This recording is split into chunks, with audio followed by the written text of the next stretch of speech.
Hello and welcome to Homer for Sunday, August 17th, 2025. Today we will be reading from lines 737 down to 752 in Book 11 of the Iliad, in which we see Nestor's first kill, and as well we get to examine a family.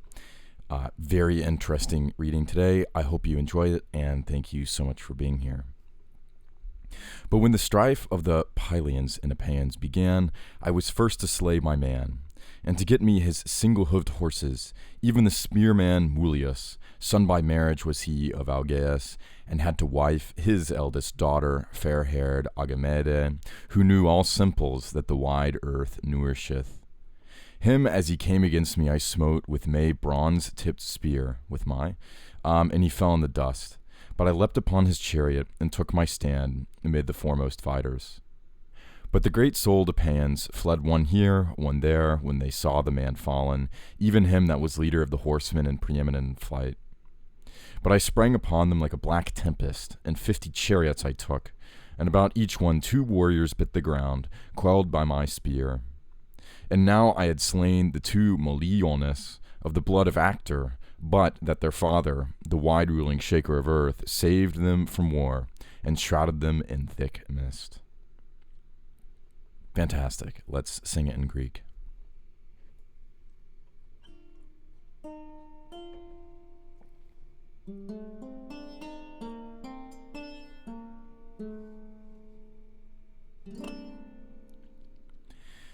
Alotete pulion kai apeion hepletonekos.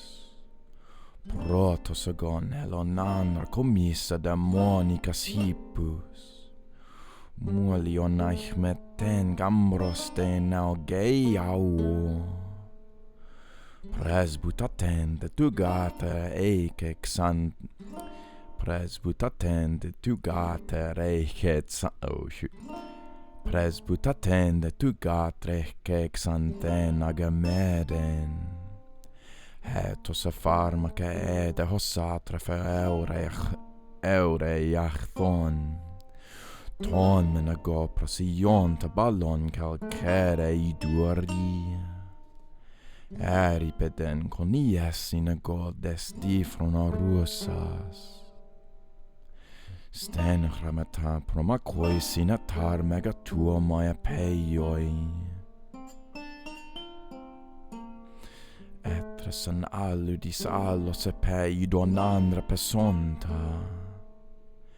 Hegamon hipeuon osaristoeske makestai. Autaragon porus calaine laila peisos.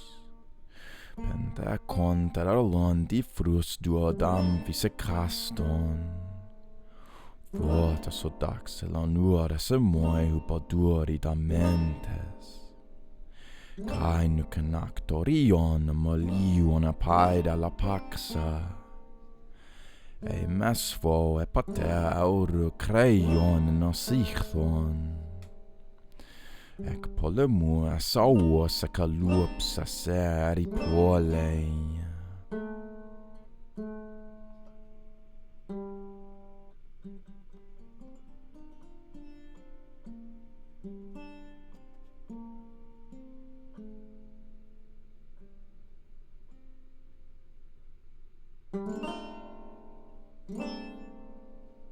Wonderful.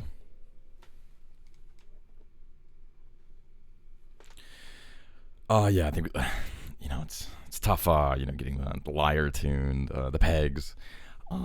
It's tough out there, but we do what we can here on the Homer YouTube channel. So let's wrap it up really quickly because I can talk about this for quite some time. First of all, the oldest daughter is the most valuable one, Presbutaten, and Agamede, right? Very knowledgeable, right? Great in mind. She knows all the pharmaca that grow on the wide earth, right? Pharmaca. She knows all the medicines, the magic, actually. So in heroic terms, men don't do magic. That is the category of women. And I think it's interesting that the gods do sort of do magic sometimes, even though they're male. So, for instance, their father, Poseidon, right, covers them with mist, kalypsos, eripole, covers them with this ether, eripole, thick mist, which is a classic way of removing them from battle. And why do they have to be removed from battle? Well, because they're going to get slain by Heracles later on, as is mentioned in Pindar's 10th Olympian ode. And these two people, right, the Molione, right, they are going to have sons, right, the descendants of Actor, right, that are going to fight alongside Nestor in the Trojan War, right? And I think this is a really important point because even after this conflict goes on between the Epeans and the Pylians, I don't know, whatever you want to say it, one generation later, it seems they're on the battlefield together, right? So, this seems like a very serious conflict, right?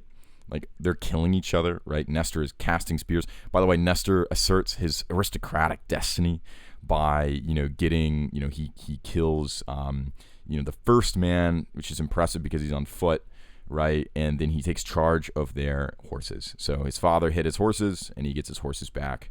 Almost a sense of birthright. It's part of the rhetoric that he's going to use for Patroclus to get him to go fight. It's natural for you to do, but just worth noting that. And, maybe actually the degree to which a battle is schismatic, right, is far overblown. Because, they have this horrible conflict here over the unpaid debts and et cetera, et cetera. And then, one generation later, they're on the battlefield together trying to take back the blonde girl that ran away from. I'm sorry, there's something distracting me. The blonde girl that ran away from Menelaus. So a lot can change, but honor stays forever. Isn't that the point here? Anyway, I think that's really cool. It shows you that war isn't something we think of war as a one-time thing, right? But allegiances and factions are always subordinated to duty and honor in the Iliad in the epic sense. Anyway, that's all I have for you today. There's great stories around the Molione, right? These two.